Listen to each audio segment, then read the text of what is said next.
புனித மத்தேயு எழுதிய நற்செய்தி அதிகாரம் 16 இறைவசனங்கள் 13 தொடக்கம் 19 முடிய.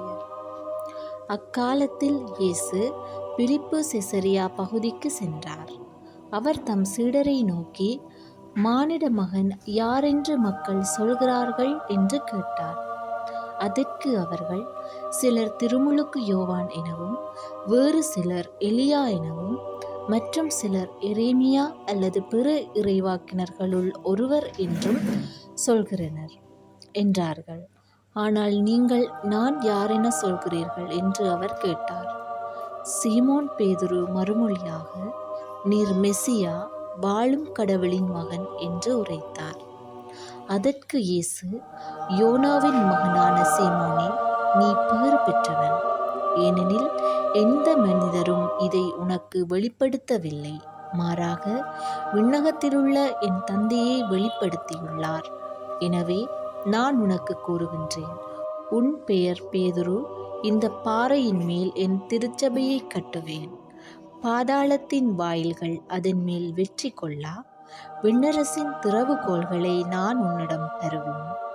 மண்ணுலகில் நீ தடை செய்வது விண்ணுலகிலும் தடை செய்யப்படும், மண்ணுலகில் நீ அனுமதிப்பது விண்ணுலகிலும் அனுமதிக்கப்படும் என்றார். இது வாழ்வு தரும் இயேசு கிறிஸ்துவின் நற்செய்தி.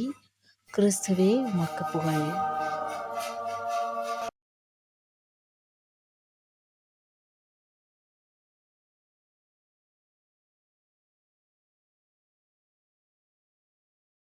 இயேசுவில் பிரியமான சகோதர சகோதரிகளே, ஆண்டின் பொதுக்காலத்துடைய 13வது வாரத்துக்குள்ளே நாங்கள் நுழைந்திருக்கின்றோம். இந்த நாளிலே நாங்கள் திருத்தந்தை தினமாக இந்த தினத்தை நாங்கள் கொண்டாடுகிறோம். ஆகவே இன்றைய நற்செய்தியிலே நாங்கள் பார்க்கின்றோம், ஆண்டவன் இயேசு தன்னை மக்கள் யாரென்று சொல்லுகிறார்கள் என்பதை பற்றி அறிய விரும்புகிறார். மனிதர்கள் பலவிதம், அதில் ஒவ்வொருவரும் ஒரு விதம். என்னுடைய வாழ்விலே ஆண்டவன் இயேசு எனக்கு யாராக இருக்கிறார், என்னவாக இருக்கிறார் என்பதை பற்றி நாங்களும் சிந்திக்க இன்றைய நாளிலே அழைக்கப்படுகின்றோம். நாங்கள் பார்க்கின்றோம், ஆண்டவன் இயேசுவை பலர் பலவாறாக பார்க்கின்றார்கள். சிலர் அவரை திருமுழுக்கு யோவான் என்று சொல்லியும், இன்னும் சிலர் எலியா என்றும், மற்றும் பலர் இறைவாக்கினர்களுள் ஒருவராகவும் ஆண்டவன் இயேசுவை பார்க்கின்றார்கள். ஆகவே இன்றைய நாளுடைய மையமாக நாங்கள் பார்க்கின்றது புனித பேதுருவானவருடைய அறிக்கையாக இருக்கிறது. புனித பேதுருவானவர், நான் யார் என்று மக்கள் சொல்லுகிறார்கள் என்று கேட்டதற்கு சொல்லுகிறார், நீர் மெசியா, வாழும் கடவுளின் மகன் என்று இயேசுனுடைய உண்மையான தன்மையை அவர் அங்கே அறிக்கையிடுவதை நாங்கள் பார்க்கின்றோம். நாமும் பல வேளைகளிலே மற்றவர்களை பற்றி பலவாறாக நாங்கள் சிந்திப்பது உண்டு. ஒவ்வொருவரையும் ஒவ்வொரு விதமாக நாங்கள் கருதுவது உண்டு.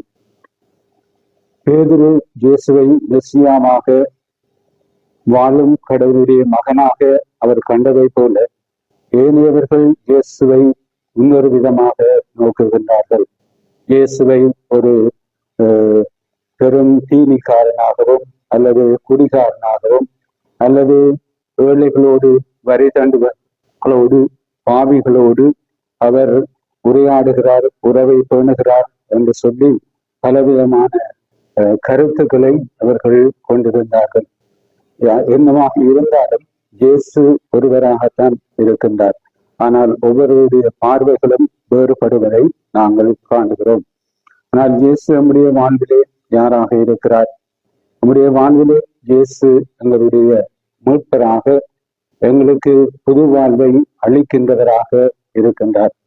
ஆகவே நாங்கள் நம்முடைய வாழ்விலே இயேசுவை மெசியாவாகவும் நமக்கு வாழ்வளிக்கின்றவர்களாகவும் நாங்கள் அவரை காண வேண்டும் என்று சொல்லி ஆண்டவர் எங்களுக்கு அழைப்பை தருகின்றார்.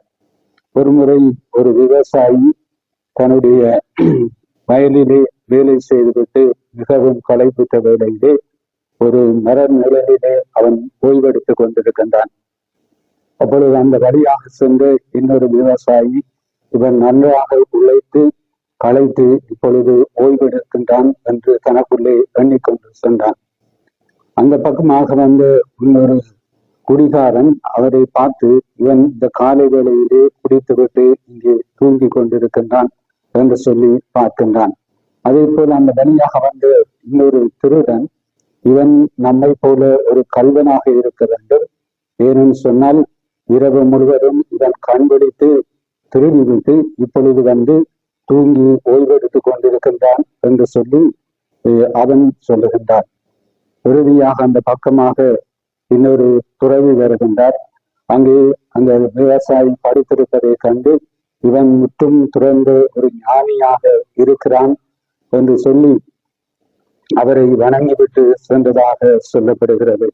ஆகவே இயேசுவின் பிரியமானவர்களே, இவ்வாறுதான் நாம் ஒவ்வொருவரும் நம் ஒவ்வொருடைய எண்ணங்களும் ஏக்கங்களும் பார்வைகளும் பல விதமானவையாக இருக்கின்றன. ஆகவே நாங்கள் நம்முடைய வாழ்விலே நாங்கள் உண்மை தன்மையை உணர்ந்து கொண்டு வாழவும், இயேசுவை நாங்கள் மீட்பராக ஏற்றுக்கொண்டு வாழவும் இன்றைய நாளிலே நாங்கள் செவிப்பதோடு இனமாக நாங்கள் இன்றைய நாளிலே பாப்பரசர் தினத்தை கொண்டாடுகிறோம். ஆகவே இந்த பாப்பரசர் தினத்தை நாங்கள் கொண்டாடுகிற போது இன்றைக்கு 2000 ஆண்டுகளுக்கு மேலாக நம்முடைய திருவாவை உருவாக்கி பல திருத்தந்தையர்கள் நம்முடைய திருவாவையை வழிநடத்துகிறார்கள். இதை நாங்கள் 2025 ஆண்டிலே ஜூபிலி ஆண்டிலே எதிர்நோக்கின் திருப்பயணிகளாக நாங்கள் பயணம் செய்து கொண்டிருக்கின்றோம். ஆகவே இந்த தினத்திலே நாங்கள் இந்த பாப்பரசர் தினத்தை கொண்டாடுகிற போது உங்களுடைய கத்தோலிக்க திருவாவை பேதுரு என்கின்ற பாறையிலே கட்டப்பட்ட ஒரு திருவாவையாக இருக்கிறது. எத்தனையோ சவால்கள் பல இடர்களை சந்தித்தாலும் இன்றும் மிகவும் ஒரு துணிவோடு நீதிக்கு குரல் கொடுக்கின்ற, அன்பின் பாதையிலே மக்களை வழிநடத்துகின்ற ஒரு திருவாவையாக விளங்குகிறது. ஆகவே இந்த நாளிலே நாங்கள் சிறப்பான முறையிலே நம்முடைய திருத்தந்தைக்காக நாங்கள் சிறப்பாக மன்றாடி கொள்வோம். ஆண்டவர் தாமே அவரை நிறைவாக வழி நடத்துவாராக. ஆமென்.